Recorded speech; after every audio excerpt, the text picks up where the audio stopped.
Hi అండి. అందరికీ నమస్కారం. Welcome to my channel. ఈ వీడియోలో ఏపీ ప్రభుత్వ ఉద్యోగులకు మరియు పెన్షనర్లకు 12వ పీఆర్సీకి గ్రీన్ సిగ్నల్ ఎప్పటి నుంచి అమలు అంటే, దానికి సంబంధించిన పూర్తి వివరాలు ఈ వీడియోలో తెలుసుకుందాము. వీడియో అయితే ఎక్కడ గాని స్కిప్ చేయకుండా ఎండ్ వరకు చూసేయండి. అప్పుడే ఇన్ఫర్మేషన్ పూర్తిగా అర్థమవుతుంది.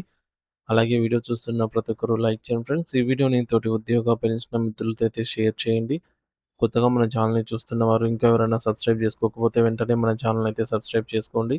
సబ్స్క్రైబ్ చేసుకోవడం వల్ల నేను చేసే ప్రతి ఒక్క వీడియో మీ వరకు రీచ్ అవుతుంది. ఇక ఆలస్యం చేయకుండా వివరాల్లోకైతే వెళ్ళిపోదాము. ఫ్రెండ్స్, ఇక విషయానికొచ్చినట్టయితే ఆంధ్రప్రదేశ్ రాష్ట్ర ప్రభుత్వ ఉద్యోగులు మరియు పెన్షనర్లకు సంబంధించిన అత్యంత కీలకమైన 12వ వేతన సవరణ సంఘం 12థ్ పీఆర్సీ ఏర్పాటు విషయంలో ఒక ముఖ్యమైన ముందడుగు పడింది. దీనికి సంబంధించి గ్రీన్ సిగ్నల్ లభించినట్లు అధికారిక వర్గాల నుండి సమాచారం అందుతోంది. గత కొంతకాలంగా వేతన సవరణ కోసం ఎదురుచూస్తున్న లక్షలాది మంది ఉద్యోగుల ఆశలకు ఇది ఒక కొత్త ఊపిరి పోసింది. పాత వేతన ఒప్పందం ముగిసిపోతూ ఉండటంతో పెరిగిన ధరలకు అనుగుణంగా జీతాలను పెంచాల్సిన బాధ్యత ప్రభుత్వంపై ఉంది. అందుకే ఈ యొక్క 12వ పీఆర్సీ నియామకం అనేది కేవలం ఒక పరిపాలనా ప్రక్రియ మాత్రమే కాదు. అది ఉద్యోగుల జీవన ప్రమాణాలను మెరుగుపరిచే ఒక గొప్ప అవకాశము. ఈ ప్రక్రియ వేగవంతం కావటం వల్ల భవిష్యత్తులో కొత్త వేతనాల అమలుకు మార్గం సుగమం అవుతుంది. సో, రాష్ట్రంలోని ప్రభుత్వ ఉద్యోగులు, ఉపాధ్యాయులు మరియు పెన్షనర్లందరి సంక్షేమం కోసం ప్రభుత్వం ఒక నిర్ణయాత్మకమైన ప్రకటన చేసే దిశగా అడుగులైతే వేస్తోంది. కేవలం పీఆర్సీని ప్రకటించడమే కాకుండా కొత్త వేతనాలు అమల్లోకి రావడానికి పట్టే సమయాన్ని దృష్టిలో ఉంచుకొని తక్షణ ఉపశమనంగా 30% మధ్యంతర భృతి ఐఆర్ ఇవ్వాలని ఉద్యోగ సంఘాలు ప్రధానంగా డిమాండ్ చేస్తున్నాయి. ఈ యొక్క 30% ఐఆర్ అనేది ఉద్యోగి యొక్క ప్రస్తుత మూల వేతనానికి అదనంగా లభించే ఒక గొప్ప ఆర్థిక వెసులుబాటు. అలాగే గతంలో పెండింగ్‌లో ఉన్నటువంటి డీఏ బకాయిలను వాటి తాలూకా అరియర్స్‌ను ఎటువంటి జాప్యం లేకుండా వెంటనే చెల్లించాలని ఉద్యోగ వర్గాలు కోరుతున్నాయి.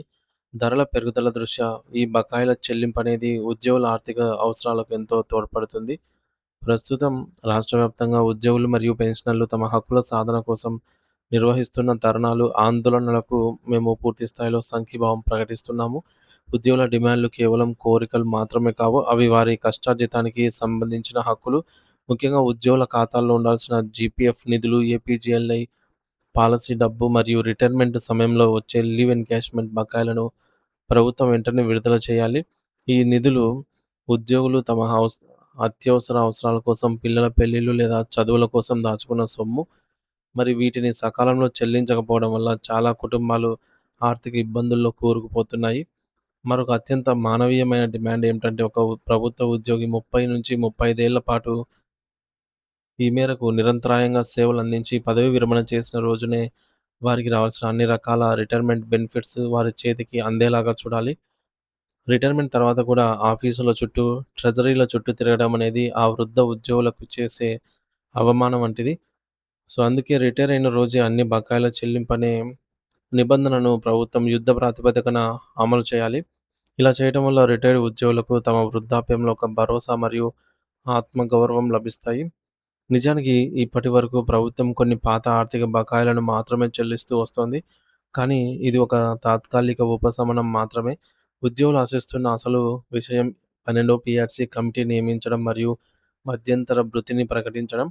ప్రభుత్వం ఈ రెండిటిపై ఇంకా ఎటువంటి తుది నిర్ణయం తీసుకోకపోవడం వల్ల ఉద్యోగ, ఉపాధ్యాయ లోకం ఒక రకమైన అసంతృప్తి వీరిలో అయితే నెలకొంది. కేవలం చిన్న చిన్న బకాయిలు చెల్లించి చేతులు దులుపుకోకుండా శాశ్వత వేతన సవరణ కోసం పీఆర్సీ కమిషన్‌ను నియమించి నిర్ణీత గడువులోగా నివేదిక తెప్పించుకోవాలని అందరూ కోరుకుంటున్నారు. ఈ నేపథ్యంలోనే రాష్ట్రంలోని వేలాది మంది ఉద్యోగులు, ఉపాధ్యాయులు మరియు పెన్షనర్లు ఏకతాటిపైకొచ్చి తమ గొంతును వినిపిస్తూ ఉన్నారు. 12వ వేతన సవరణ సంఘాన్ని తక్షణమే ఏర్పాటు చేయాలని కోరుతూ వారు నిర్వహిస్తున్న దీక్షలు మరియు నిరసనలు ప్రభుత్వానికి ఒక స్పష్టమైన సందేశాన్ని పంపుతున్నాయి. పెరిగిన నిత్యావసర వస్తువుల ధరలు, ఇంటి అద్దెలు మరియు వైద్య ఖర్చులను దృష్టిలో ఉంచుకొని జీతాల పెంపనేది ఎంత మాత్రం ఆలస్యం అని చేయకూడని అంశం. ప్రభుత్వం త్వరలోనే సానుకూల నిర్ణయం తీసుకుంటుందని, 30% ఐఆర్ మరియు 12వ పీఆర్సీపై శుభవార్త చెబుతుంది అని ఉద్యోగ లోకం ఆశగా ఎదురుచూస్తోంది. ప్రభుత్వం స్పందించి ఉద్యోగుల ముఖాల్లో చిరునవ్వులు నింపాలి అనైతే మనందరం కోరుకుందాం.